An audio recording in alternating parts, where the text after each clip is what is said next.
په دې طرز کې یو نقصان دی را پنځپیر والا عالمان دا ډېر کوي چې کله ته د یو صورت دعوه خپل ذکر کې کنه چې دا د دې صورت دعوه دا مقصد دی نو صورت کې ډېر غړې او خوري وری خبري هغه علوم پتا پټ پاتې شو لکه دې صورت کې استوګو صرف توحید خو نه بیان شوی کنه دی کې د مالک یوم الدین کې د آخرت فکر دنه پروت دی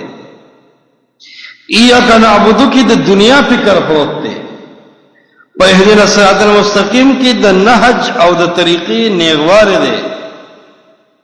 انعمت علیهم کې ولادا دوستی د اولیاء الله سره او مغضوب علیهم الضالین کې برادا د فاسق فاجر گمراه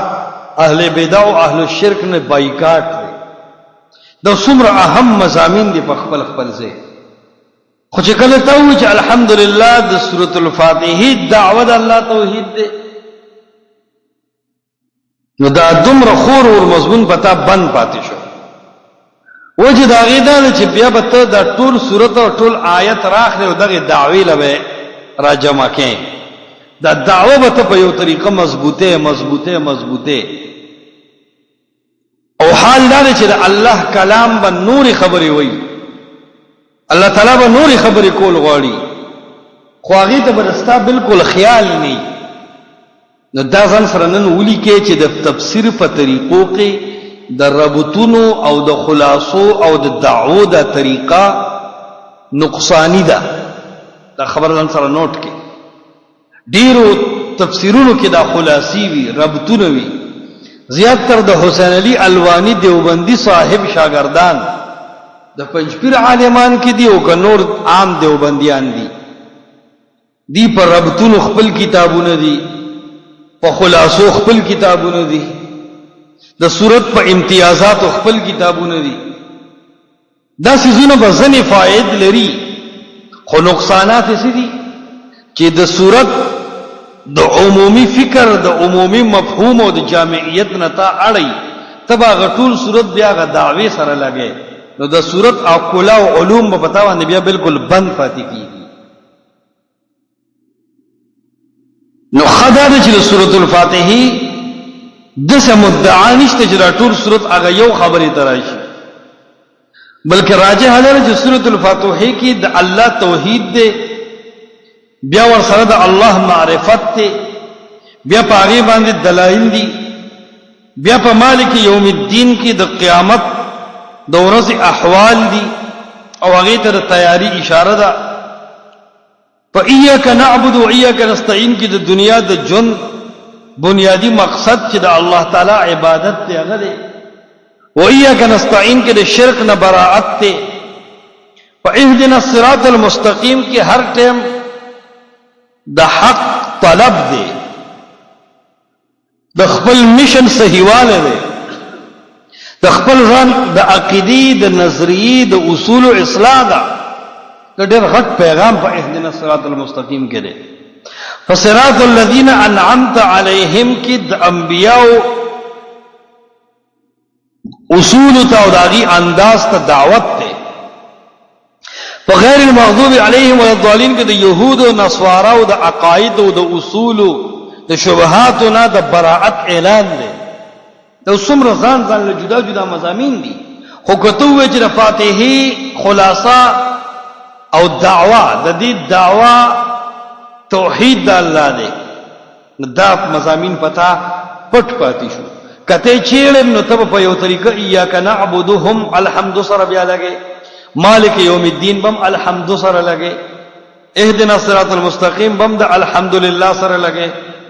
انعمت علیهم مغضوب علیهم ضالین بم بیا ته الحمدلله سره لګي او د توحید سره حالان کې دی کې الله تعالی نور سوایل غواړي نو دا ډیر اهمه نقطه چې دا زمونږ په دې علاقو کې صوبه سرحد کې بیا ډیر عامه ده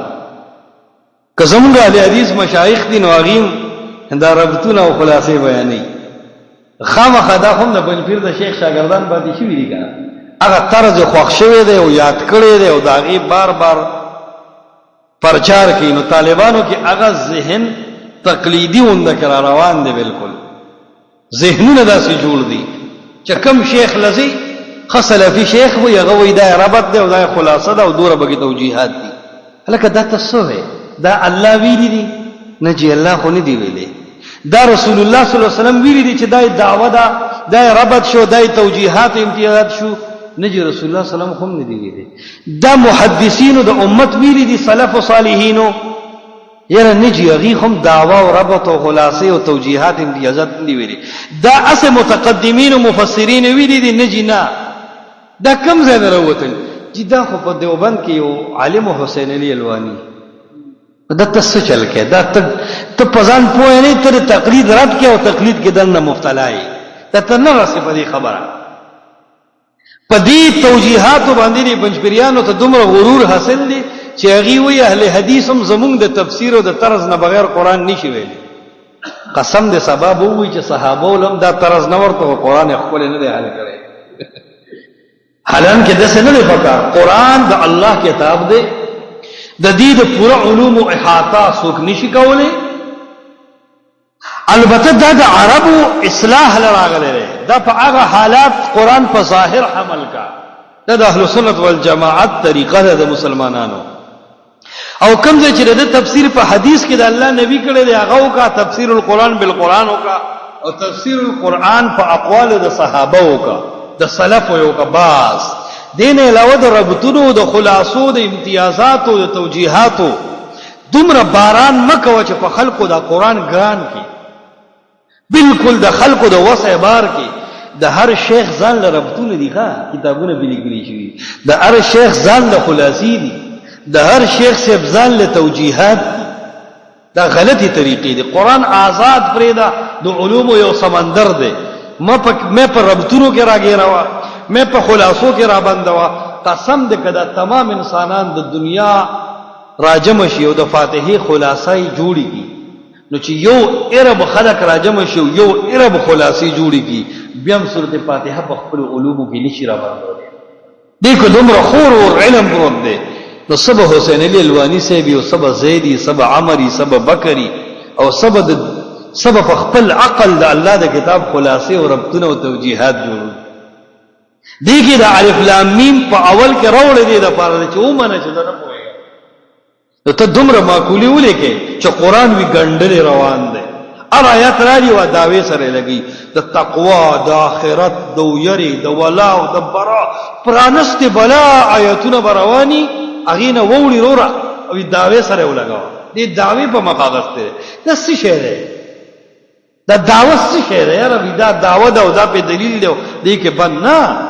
اسی یو ترتیب او استاد تدبرو آیاته د لاندې کسه طریقې وکا خود هغه دومره انتظام مکو چې دا غینه بار بیا وزم نه او دس التزام مکو چې د قران فهم او د تفسیر د پاره هغه سيزونه شرط وګرځي او دس التزام مکو چې شیخ پرستی او تقلیدونه به شروع شي چا چې کوم غربت او خلاصه ویل او معقوه ابیا خپل اړه په قران کې غور او فکر نه کوي